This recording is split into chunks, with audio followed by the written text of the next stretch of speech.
Over at the party palace, Pinky's family was too busy making treats and decorations for the upcoming celebration. The exuberant pink pony cried out, spilling a tub full of icing as she hurried into the kitchen. We're on the clock, people! Dandy, how are those cookies looking? Almost ready, Mom. One of the twins called from the stove where she was watching a bunch of dough rise through the oven light. Great! And Candy, is that batter finished? The other, who was hunched over a large mixing bowl, nodded. Yeah, I just have one question. She held up a small white bag. Is this sugar or salt? Salt. Dandy answered swiftly before her pupils slowly shrank. Wait, you didn't use that in the recipe already, did you? Candy shifted her eyes nervously about the room. Maybe? No! Dandy smacked a hoof against her forehead. Happy heartswarming! Look what we've got! Their attention was soon diverted when Midnight and his sister entered the building with a stack of invitations. What's that? Silverstreak asked through the doorway. She had been helping Pinkie Pie in the back and heard their conversation from down the hall. Invitations for the party tonight. Replied Midnight. He then proceeded to pass a decorative envelope around to each pony.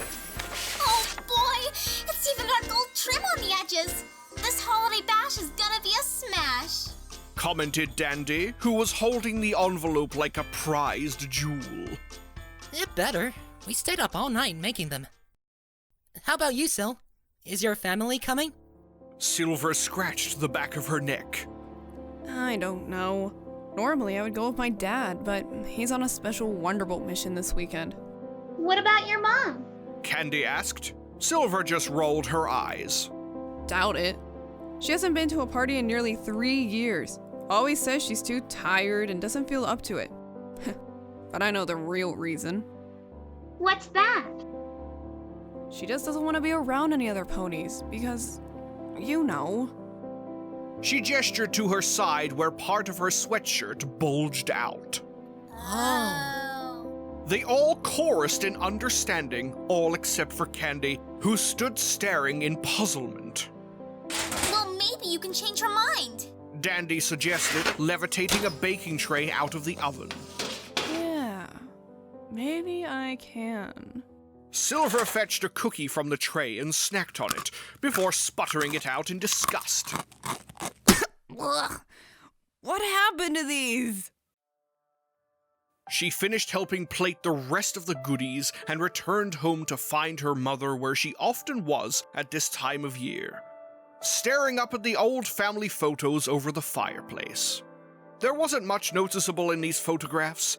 Each displayed Silver and her parents at a very young age, all huddled together smiling.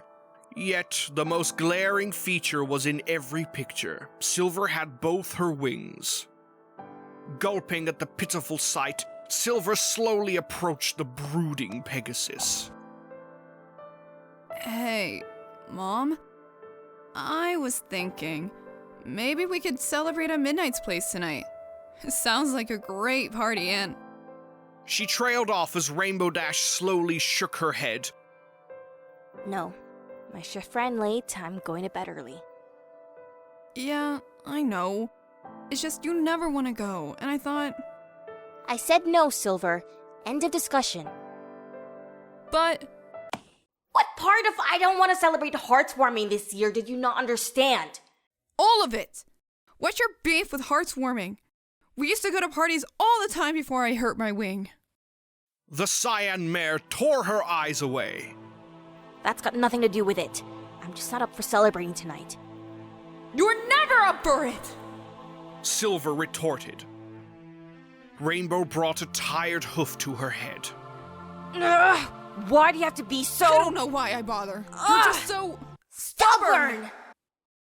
The two Pegasi stared at one another in wide-eyed silence, the tension too thick for even a knife to slice through. After a moment, Rainbow ruffled her feathers in annoyance.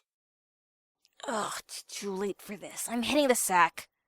She quickly ascended the flight of stairs as her irate hoofsteps faded off into the distance. All alone in the foyer, Silver grit her teeth, stamping her hoof down hard on the cold floor. Ugh! That mirror's just... Ugh! Her eyes fell upon the main door when a glint of determination struck them. Fine. I'll just go by myself. She grabbed a scarf and pulled the hood over her head before trudging out into the snow. The moment she left, however, a forecast sounded on the radio. Windy weather vane from Ponyville News. This just in. A massive blizzard is making its way through Ponyville. The weather ponies say they have no idea where the snow is coming from and encourage all residents to remain indoors for the time being. Thank you, and happy Hearthwarming Eve.